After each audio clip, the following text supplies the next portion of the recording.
Women of India's armed forces are making strides despite persisting challenges, not just in uniform, but also in an important and often invisible role of a military wife. Our next story revolves around the life of Mrs. Nita Dhillon and Lieutenant General KJS Dhillon. It chronicles the difficulties and the strength that it takes for a woman to be married to a military officer. The women officers have to prove themselves 3 times over.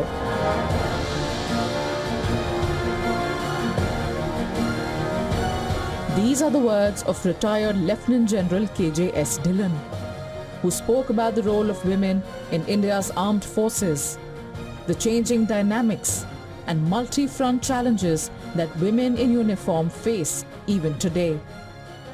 Firstly, they have to prove in our society, which is a male-dominated society, especially in rural India, from where our troops come, from where our Jawans come.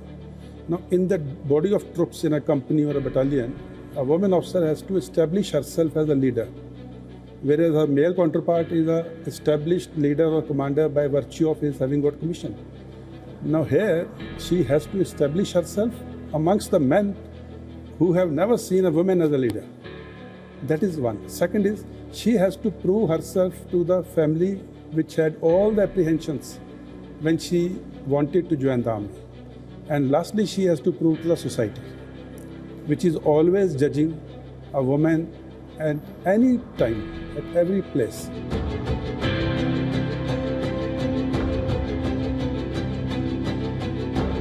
We often hear stories of valor and bravery of the officers of the Indian Armed Forces, but rarely do we hear the stories of the invisible force behind these officers, the military wives, the spouses, who stand as a pillar of strength behind the best that the Indian Armed Forces have to offer. Coming from a non-military background, Nita Dhillon had seen a different kind of life, with her father being in the police force. But when she married then Captain KJS Dhillon, she entered into uncharted territory, battling the risks and challenges as a military wife.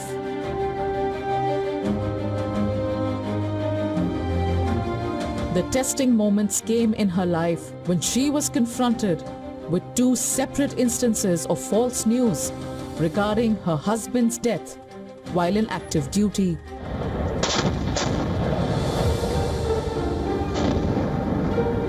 The first instance occurred during the Kargil War in 1999, when Nita was 8 months pregnant. I was awake whole night. Then I knew my father, he's the first one to go and pick up the newspaper and he will read the news. I woke up and I went outside and I was waiting for the newspaper. And my mom, she just asked me, why you got up so early today? I said, nothing, I'm just feeling uncomfortable. So I'm taking a walk.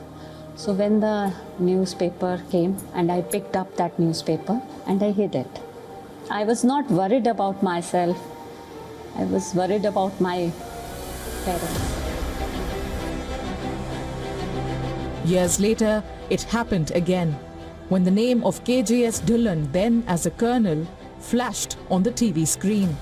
Only this time, she was not a young military wife anymore. She was the spouse of a senior commanding officer. In that moment, Nita Dhillon knew that she had a responsibility to live up to. Inside, I was keeping myself very strong. So I was thinking about my unit ladies, my families. So morning I got up, I combed my hair, washed my face. I said, now they will come and I have to face them. So I can't be seen as, you can say, shattered person or grieving. So I was trying to be strong. As a commanding officer's wife, she did not want to be seen as a shattered woman. That is the responsibility, that is jimmewari, that is commitment. She doesn't get paid, she doesn't wear uniform, she doesn't come under Army Act, but she has a commitment to the job what her husband is doing. And this is the story of each and every military wife.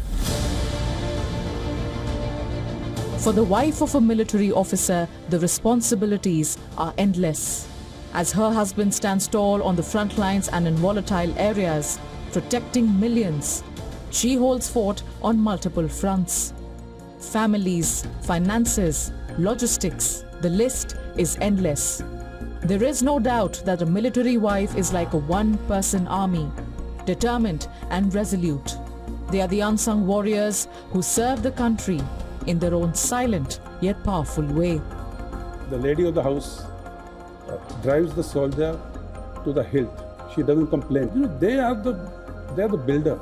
They are the force behind the forces.